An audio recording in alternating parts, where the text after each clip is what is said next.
to the chopper! What's up, guys? Welcome to another video. We have been contacted by Dutch. We're going deep in the watermelon jungle to battle this Predator 3500 inverter that has no spark. Let's go. So the person who brought this generator said that she took it to another shop. That shop had the generator over a little bit over a month, and they couldn't figure out what was going on with it. They got back to her and they said that the generator was not fixable. They said the generator was trash and then she was better off getting rid of it. So she wanted a second opinion. She contacted me. I told her I can take a look at it and see what's wrong, because that was the weird part, was that they didn't give me no diagnostic. No, they didn't give her anything. They just said the generator was trash, but didn't say why was it trash. So today I'll be taking a look and see if we can figure out what's wrong with this Predator. The first inspection, everything looked good. Fuel, fresh fuel, oil was good. No leaks. Everything looks new. So there's nothing visibly wrong with this generator, at least on this side of the generator. So I'm gonna go ahead and start it. Well, it looks like the battery's dead. Let's get the jump pack. See if I can give it a start.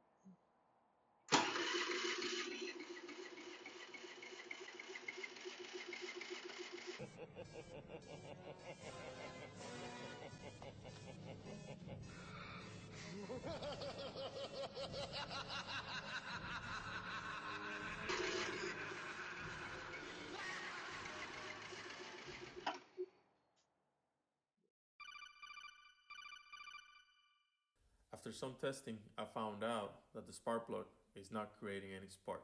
So this tells me that we either have a problem with the ignition coil or the ignition module. So I went ahead and started to take it apart, which I need to get access all the way down there. But before I went too deep, I started looking more info on these Predators generators, and it turns out that they have the ignition module right here on the side. So these controls your spark as well. And I noticed that it's full of oil.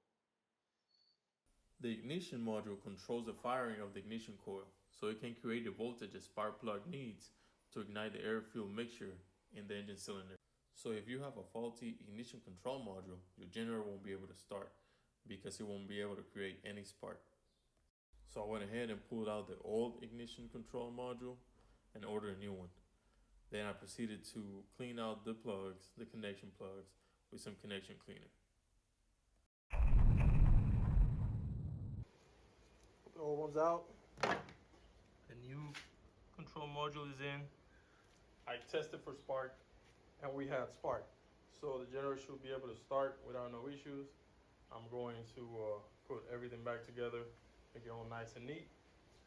And then finally, we'll give it that final start and get the generator running for you guys. Let's go.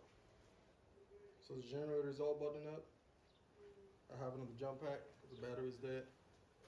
Let's make sure we have it on start.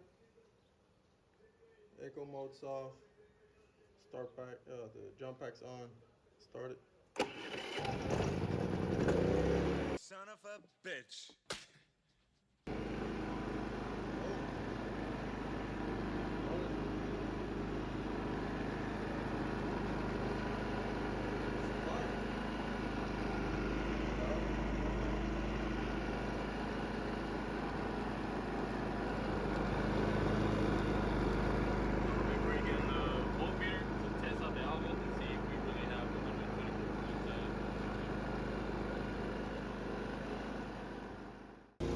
We have the generator running under load. This is a 3000 running watts unit.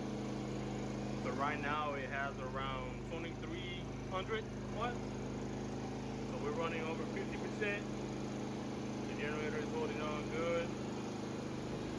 We'll run it for about 10-15 minutes under load.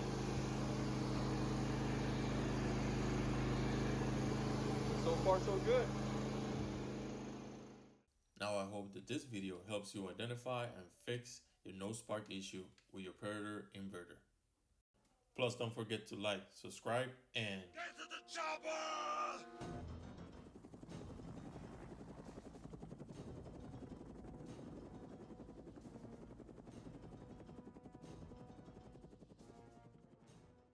That's it, yo. Thank you for watching the video. Don't forget to overcrank that like button and subscribe to my channel.